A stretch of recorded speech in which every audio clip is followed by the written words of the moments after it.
This is a dry mock-up. So far, what's been done to it, the baffles were slightly too big to fit into the channels, just a couple of thousandths. So they were touched with sandpaper on both sides till they would fit nicely, just slide up and down without any resistance, nice and easy.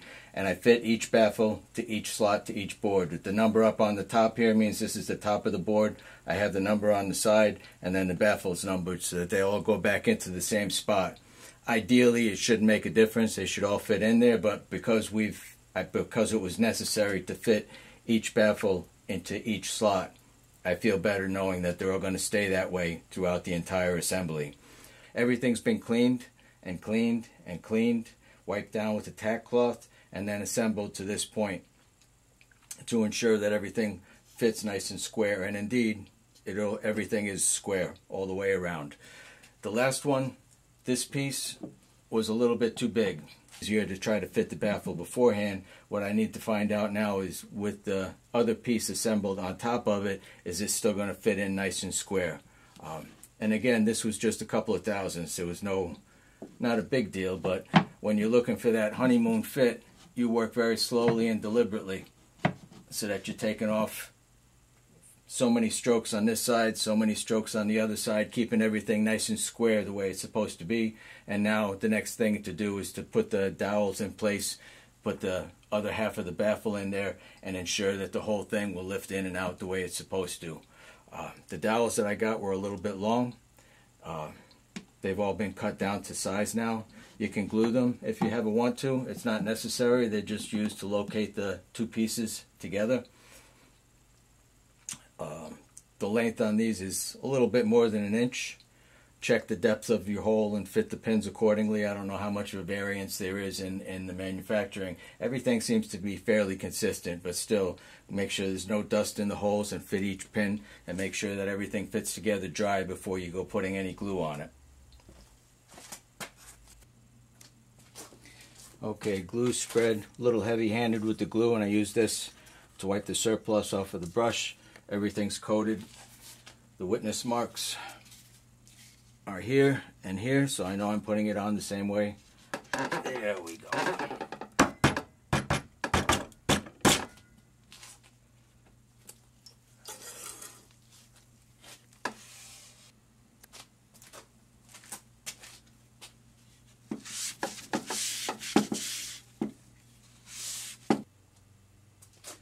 Okay, this is my cheat. I don't have enough clamps to clamp everything that needs to be clamped. So after the braces are put into place, glued into place, I stick a piece of aluminum foil over the center so the glue doesn't get onto my bag of rice.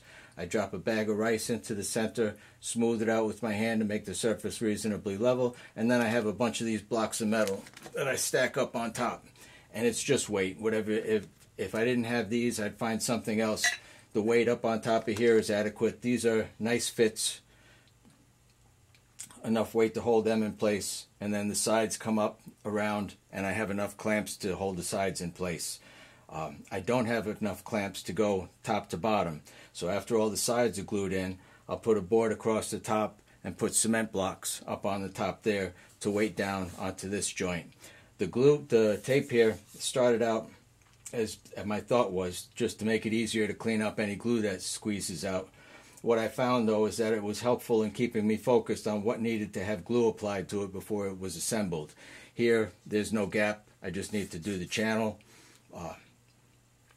Tape here tells me that this surface here needs to be done, etc., etc. It's just a crutch.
helps to have the clamps set approximately the size before you get going.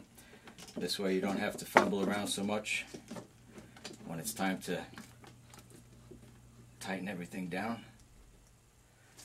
Our little helping hands here did their job. Get them out of the way.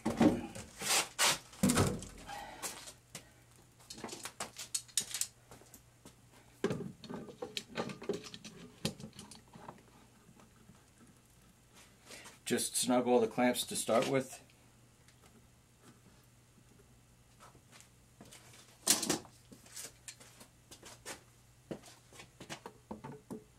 Then we'll check square.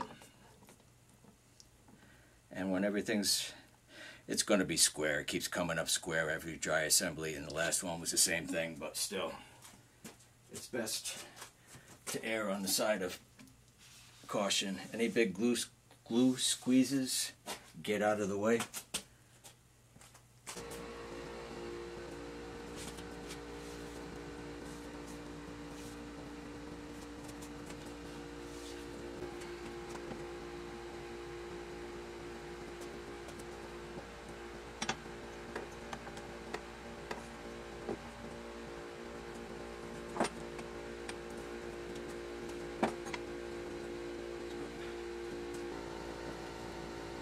Okay, I got up most of the glue, but it's still weeping out.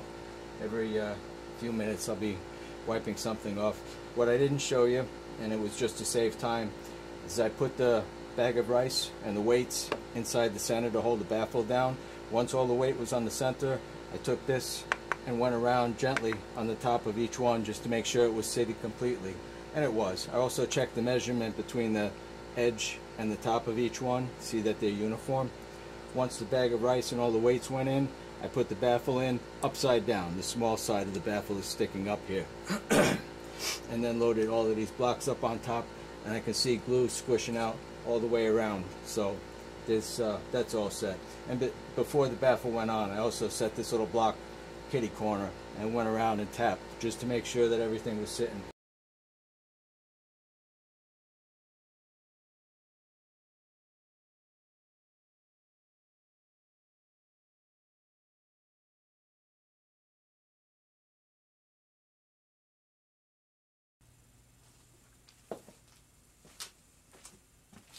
All the holes were opened up a little bit on the back to accommodate